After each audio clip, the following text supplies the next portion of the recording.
বন্ধুরা, গতকালকের ভিডিওতে আপনাদের সাথে শেয়ার করেছিলাম ক্লিয়ার যে আজকের দিনে কিন্তু একটা ট্রেন্ডিং টাইপের মুভমেন্ট দেখতে পাবেন টেকনিক্যাল অনুযায়ী। কিন্তু যেহেতু সেপ্টেম্বর মাসের ফার্স্ট উইক, নাও হতে পারে মুভমেন্ট। সেখানে খেয়াল রাখবেন প্রথম 1 ঘন্টা সেখানে যদি নয়েজ চলে আসে তাহলে জানবেন যে রেঞ্জ বাউন্ড টাইপেরই সিচুয়েশান থাকবে, ট্রিকি নয়েজ হবে।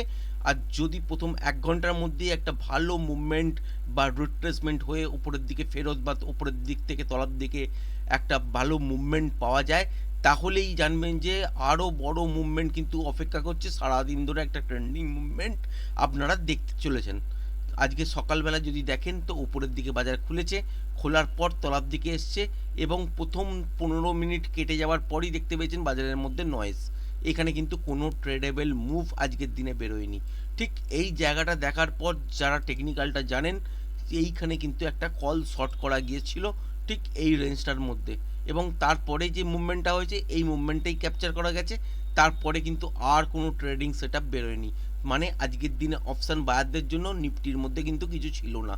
এবার যদি ব্যাঙ্ক নিফটির কথা বলেন, ব্যাঙ্ক নিফটিতেও কিন্তু আজকের দিনে দেখতে পেয়েছেন যে বাজারের মধ্যে সকাল থেকেই কিন্তু নয়েজ, এবং বাজারের মধ্যে এমন নয়েজ ছিল যে এই প্রত্যেকটা জায়গায় টেকনিক্যাল মুভ হওয়ার প্রবণতা কিন্তু দেখা যাচ্ছিল, কিন্তু তা সত্ত্বেও হচ্ছিল না। অনেকগুলো ওয়েভ কাটিয়ে ফেলার পর ফাইনালি 1টার সময় ঠিক এই জায়গাটা দেখার পর কিন্তু একটা সুন্দর বাই করার চেষ্টা করেছিলাম।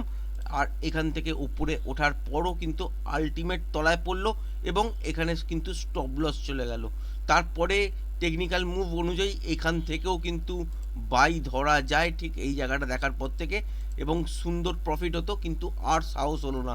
কারণ প্রত্যেকবার বাজার কিন্তু টেকনিক্যাল ওয়েভ যেগুলো তৈরি হচ্ছে সেইগুলোকে কিন্তু ডিস্ট্রয় করছে।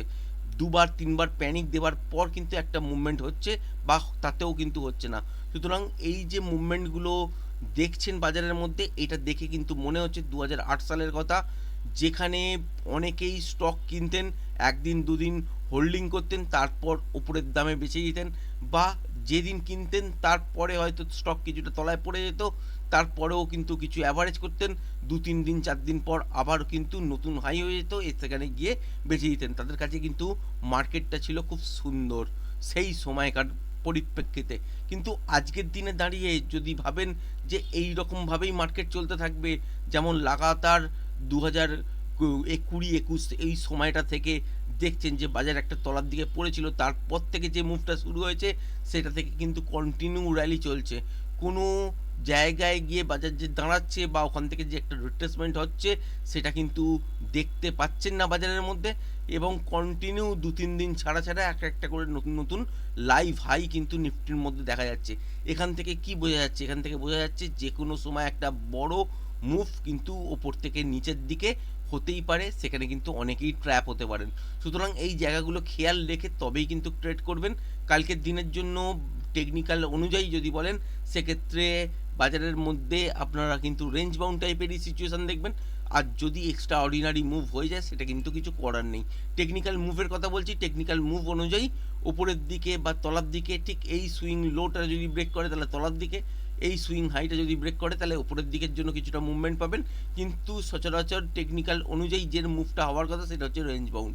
এর বেশি কিন্তু বড় ট্রেন্ডিং মুভ কালকের দিনের জন্য হবে না, কারণ আজকের দিনের জন্য কি যে ট্রেন্ডিং মুভটা হওয়ার দরকার ছিল সেটা কিন্তু হয়নি। বাজারের মধ্যে নয়েজ দেখেছেন, কালকের দিনেও বাজারের মধ্যে প্রথম 1 ঘন্টা আপনারা কিন্তু খেয়াল রাখবেন, তার মধ্যিখানে যদি কোনো রকম স্ক্যাল্পিং ট্রেড পান সেটা করতে পারেন।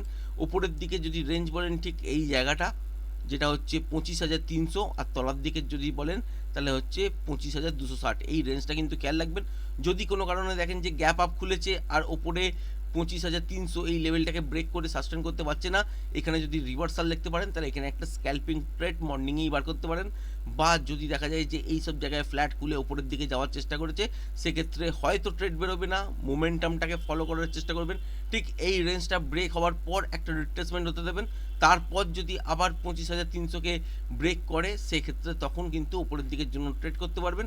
লাইভ হাই আবার দেখবেন এবং 25,330, 350, 500 এই জায়গাটার কাছাকাছি পর্যন্ত বাজার কিন্তু চলে যেতেই পারে।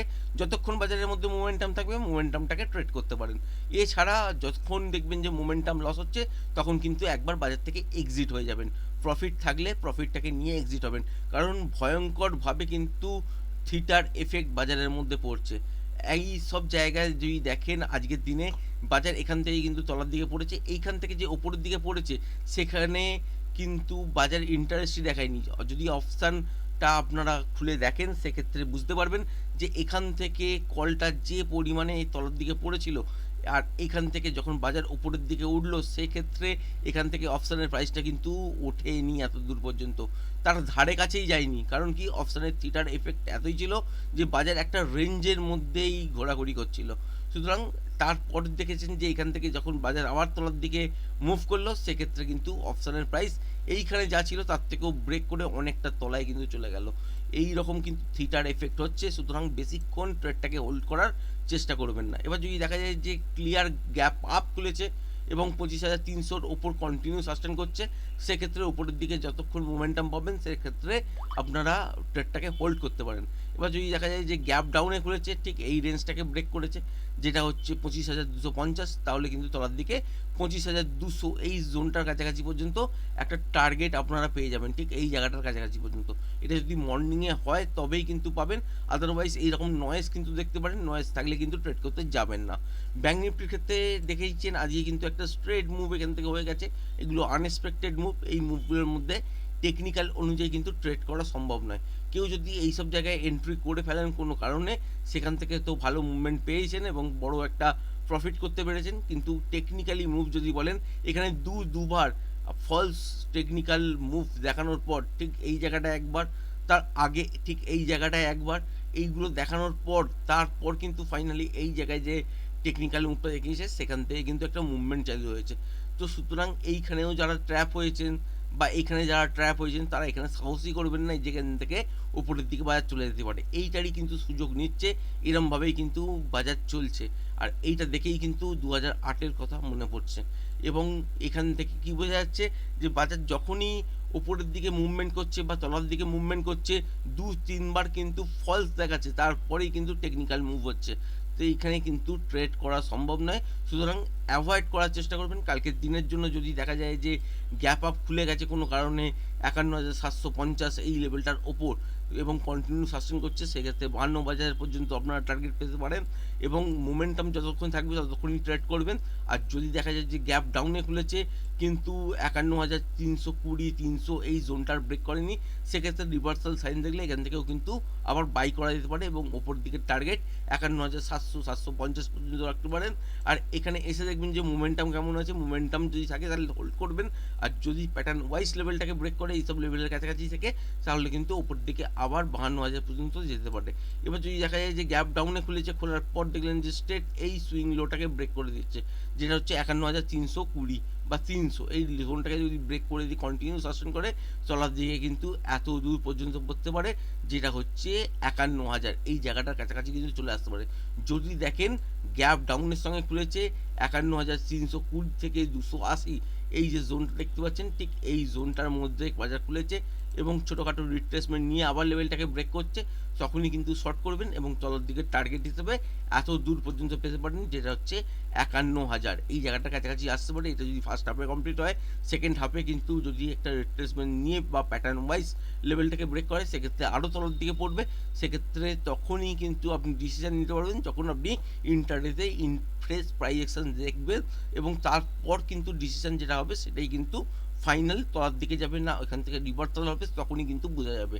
আশা করি ভিডিওটা পছন্দ হয়েছে। ভিডিওটা যদি পছন্দ হয়ে থাকে চ্যানেলটাকে অবশ্যই লাইক, শেয়ার, সাবস্ক্রাইব করবেন। আজকের ভিডিওটা এই পর্যন্তই, ধন্যবাদ।